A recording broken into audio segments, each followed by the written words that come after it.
Venons-en à ces prévisions qui ne sont pas très optimistes. Le chômage devrait atteindre un niveau historique cette année avec un taux de plus de 14%. Mais l'analyse est contestée par la ministre de l'Emploi Joëlle Milquet. Reportage Philippe Dourte, Benoît Demaret. Un scénario catastrophe.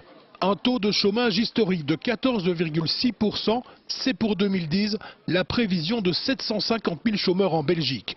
Ces chiffres avancés par les économistes de l'Institut pour un développement durable signifient que la crise est bien plus profonde et sera bien plus longue qu'on ne l'imagine, engendrant un chômage structurel. C'est un chômage, en tout cas, croissant, massif et qui, pour une partie importante des personnes concernées, est un chômage de durée relativement longue.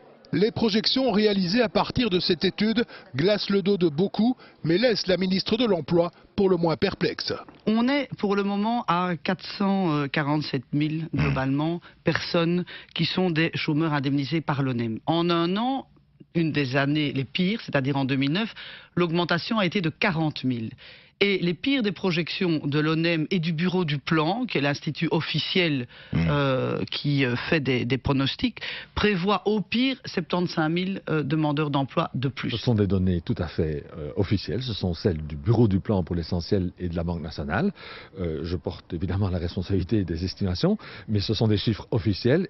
La valeur ajoutée de l'étude que j'ai faite, c'est de les mettre sur une longue distance, sur une longue période, pour voir d'où on vient, pour essayer de tirer des enseignements de l'histoire économique et sociale des 30 ou 40 dernières années, pour voir ce qu'il faut faire dans le futur. Et la conclusion apportée par l'IDD s'inspire du modèle nordique, réduire le temps de travail de manière structurelle, tout en préservant le pouvoir d'achat.